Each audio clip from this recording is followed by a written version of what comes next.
இயேசுவின் பின்னே போக துணிந்தேன் என்றதான பாடல் இந்தியாவில் ஏற்றப்பட்டதாக ஒரு ஊழியர் எனக்கு ஒரு வீடியோ அனுப்பி வைத்திருந்தார். அதை பார்த்ததுமே எனக்கு ஆச்சரியமா இருந்தது. அந்த பாடலுடைய ஹிஸ்டரி என்னவென்று தேட ஆரம்பித்தேன். படிச்சதுமே என் கண்களில் சரியான தண்ணி. வெயில்ஸ் ரிவைவல் என்று 150 வருஷத்துக்கு முன்னாடி ஒரு இடத்துல நடக்கிறது. அந்த ரிவைவலில் தொடப்பட்ட ஜனங்கள் அநேகர் மிஷினரிகளாக உலகம் முழுக்க வந்தாங்க. அதில் ஒரு கூட்டம் நம்முடைய இந்திய தேசம் நார்த் ஈஸ்ட் அசாமுக்கு வராங்க.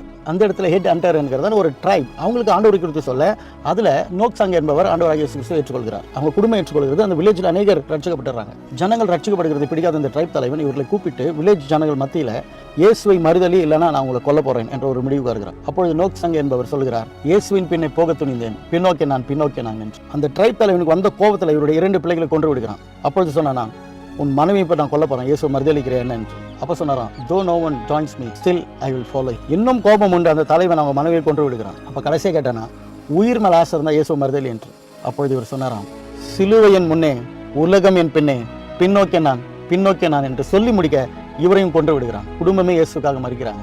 அந்த இரவுல அந்த தலைவனுக்கு தூக்கம் வரல. என்ன உயிருக்கு பயப்படாம 2000 வருஷத்துக்கு முன்னாடி செத்து போன அந்த இயேசுக்காக ஏன் இவங்க இவ்வளவு பக்தி வைராக்கமா இருக்காங்கன்னு யோசிக்க பரிசுத்தாவினால தொடப்பட்டு அவன் இயேசுவை ஏற்றுக்கொண்டான். அந்த வில்லேஜ் முழுக்க இயேசுவை ஏற்றுக்கொண்டதான். அந்த இடத்துல தொடங்கினது தான் I have decided to follow Jesus. இயேசுவின் பின்னே போக துணிந்தேன்.